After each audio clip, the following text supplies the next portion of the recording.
Welcome to tonight's broadcast of Killing Jazz, one bitch at a time. Our guest tonight is noted jazz aficionado Sarah Palin. Welcome to the show, Sarah. Thanks, Todd. It's always a pleasure to discuss matters I know nothing about. Before we get started on our main topic for the evening, I wanted to ask what I know is on the minds of all 7 of our jazz listeners watching tonight. Is jazz dead? Of course it's dead, Todd. That's a silly question. I can see New York from my bedroom window. People have been declaring jazz dead for decades, long before Bird fucked up swing. That's true, Todd. It's been dead since before it existed.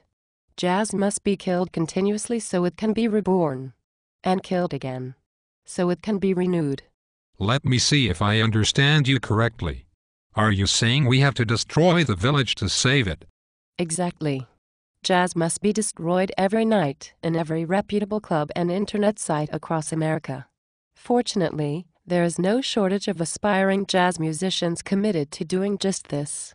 I'm trying to bring the same style of reform to politics. I suppose it helps in that role if you know nothing about the history and tradition of the institution. It's immensely helpful. But not necessary. Experts like Terry Teachout and other bad-ass motherfuckers jump in periodically from their armchairs and declare jazz dead or dying. Sarah, I'm going to play devil's advocate here. My experience suggests that quite to the contrary, jazz is alive and well. Indeed, jazz seems to be thriving. In the last 70 years there has been a continuously creative evolution of jazz stylings. Yep. There are traditionalists, avant-gardists, revivalists, world musics that incorporate jazz. Yep. There are numerous jazz schools offering performance degrees. There are jazz clubs all over the world. For the love of God, there's even a jazz piano conservatory in Kathmandu. What the fuck? I don't see them bitching about jazz ruining their musical cultural tradition. Yep. There are mentors like Barry Harris, John Clayton, Fred Hirsch, Orrin Evans. I could go on and on. Todd, I'm afraid to say it's much worse than that. There are thousands of unbelievably talented working jazz artists like Donnie McCaslin, Kurt Rosenwinkel, Joey Calderazzo, the Marsalis Dynasty, Mel Dow, that screw-up Joe Locke, Tom Harrell. The list is fucking endless. Yep. There are thousands of bad-ass jazz motherfuckers infesting every corner of the fucking planet. They are playing every kind of jazz imaginable. Many of them are playing it as well as it has ever been played. True enough, Sarah. I can think of a few thousand motherfuckers to add to that list. To make matters worse, Todd, releasing a recording is easier than ever. No need to sign with a major label anymore. Just Pro Tools, a website, and a few $1,000. Yep. We're living in tough times.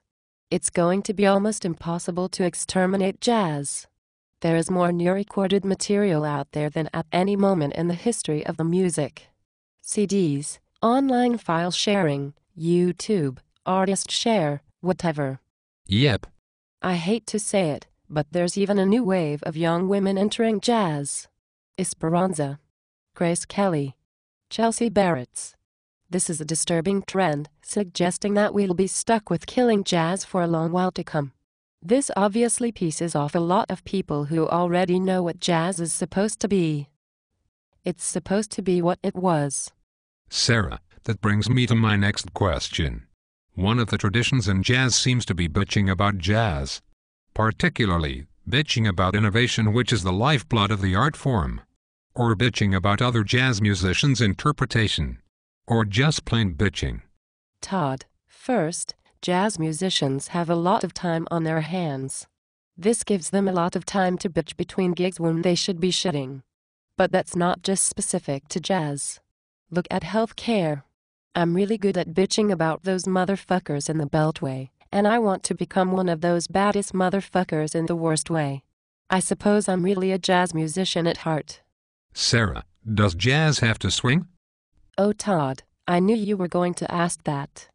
I don't think we should go there. As long as bitching continues, jazz will be alive and well. Sarah, Many jazz musicians are having a tough time making a living. This seems to create a sense of profound malaise among artists. What the fuck? No kidding. Everybody in the lower and middle class is having a tough time making a living these days. This is no accident. I'm actively championing initiatives that will further concentrate wealth to the top 10%. This should provide an ample amount of material for those bad-ass motherfuckers to bitch about for decades to come. Pardon me, but that seems a little unfair to everybody who values humanity and culture. Todd, the people who climbed off the first boat and founded New York, or came through Ellis Island, or are climbing over the fence tonight in Texas have always been the people who do all the fucking work in our great country. The only difference between them and jazz musicians is that they don't bitch as much. They don't have the luxury of logging on to Facebook, hanging until 3 in the morning at clubs. They are just trying to stay alive, like the Democratic Party. Or jazz. That's a killing comment, man. You are so killing too, man. One final question before we go. What do you think about the perception of declining audiences at jazz clubs and the aging population of jazz attendees? I assume you were talking about that Terry Teachout article. Look. We have exactly the same issue with Social Security. We have an aging population, and less support to keep it all afloat. Bottom line is this, man. Shit is going to have to change, man. You have to learn that shit, man. You have to learn the changes. If you can't make the changes, then you should just get off the bandstand. Can you be more specific? Okay, look. Old people can't drink as much and are suboptimal clients for jazz venues. So the smart venues hire fucked up postmodern nasty-ass motherfuckers to drive them out with torrents of sound. Coltrane and Ornette tried this with limited success in the 1960s. Now they are fucking gods. Tells you something about jazz, doesn't it? They ran 2 of the more successful jazz terrorist cells ever. They both created and destroyed jazz within a few short years. And boy did musicians and critics bitch about that killing shit, man. Sarah, what about the other jazz sleeper cells out there? Do they pose a credible threat? We may be at a yellow threat level. Same as it ever was. Whatever. The old folks who fondly remember the lyricism and beauty of the swing era and the great American songbook are a tough bunch, though. Remember, they are the greatest generation and they prevailed in World War II. They can certainly handle a lot of deep shit from bad-ass motherfuckers, and come back for more. Well, that makes perfect sense to me. What about the younger demographic? Look, the great American songbook happened a long time ago. It is ancient fucking history for many young people. Despite that, there's a lot of interest in jazz tradition, and a lot of younger players and listeners out there digging this shit. Really? You want to see young people? Go to a jam session at a reputable jazz club. There are 25 fucking horn players under 25 all lined up and playing fucked up shit on classic charts, man. Jazz is almost impossible to eradicate, because it feels so fucking good when it is done well. Yeah, man. So killing, man. Especially when it swings. And don't forget there's the baddest motherfuckers out there like Meldau, Glasper, and Parlato that keep breathing new life into the old sheet. Fuck, there's even Lee Konitz who is still playing some deep sheet, same killing crap he has played for 70 years. He's gonna be a tough old bird to eradicate.